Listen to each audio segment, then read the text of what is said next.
யாரும் ஒரு நிமிஷம் தள்ளி விட்டுறாதீங்க. நான் உங்கள் மஜா பண்ணுறேன் பேசுகிறேன். ஸோ கள்ளக்குறிச்சியில் இப்போ இது வரைக்கும் நடந்து கொண்டே தான் இருக்குது. அந்த நியூஸு செம்ம ஸ்ப்ரெட்டாக இருக்குது.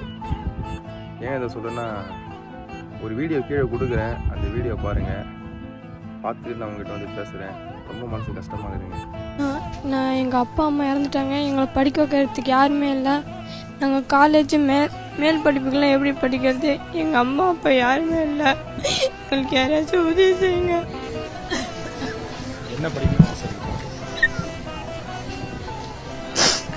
தம்பி என்ன படிக்கணும்னு ஆசைப்பா?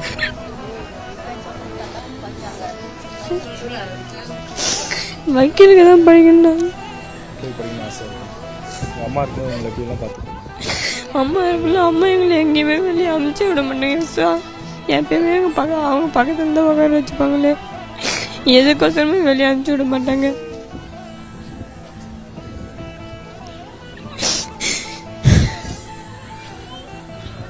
என்ன படிக்கிறீங்க? 10th standard. மேற்கொண்டு காலேஜ்லாம் படிக்கணும்னு ஆசை இருக்கு? ஆசை இருக்குதான். நீங்கள் என்ன படிக்கணும்னு ஆசை? டேரக்டர் ஆகணும் ஆசை. டேரக்டர் ஆகணும்னு ஆசை. அம்மா உங்களுக்கு ரொம்ப பிடிக்குமா?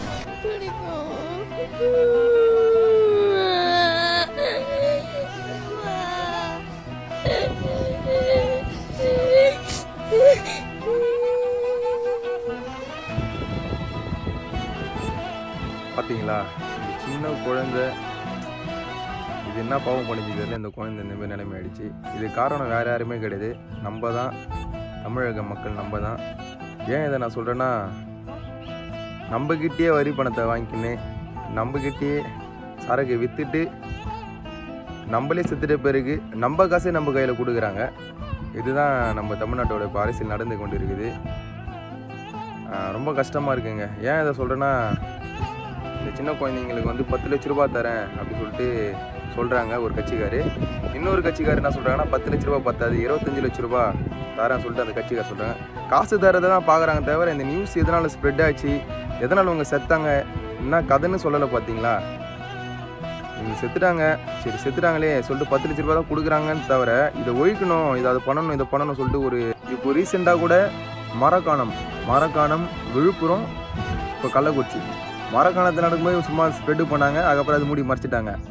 அப்புறம் விழுப்புரத்துல மாரி ஸ்ப்ரெட் ஆச்சு, அப்புறம் மூடி மறைச்சிட்டாங்க. இப்போ கள்ளக்குறிச்சி இதையும் மறைச்சிடுவாங்க, ஸ்ப்ரெட் ஆகிடுவாங்க. ஏன்னா நம்ம மக்கள் எல்லாமே முட்டாள் தானே, யாருமே அறிவாளி கிடையாதுல்ல, எல்லாரும் முட்டாள் தானே. நம்மளே முட்டாளாக்கி அரசியல் பண்ணுறாங்க. எல்லோரும் விழிங்க, சமூகத்துக்கோசம் பேசுங்க. இதை பேசுனா கேஸ் போட்டுருவாங்க, அதை பேசுனா கேஸ் போட்டுருவாங்க அப்படி சொல்லிட்டு பயப்படாதீங்க. ஸோ நம்ம சமூகத்துக்கோசம் தான் பேசுகிறோம். பேசுங்க, விழிங்க, அரசியலை ஒழுங்காக நம்ம தான் நடத்தணும். ஜெய் பீம்.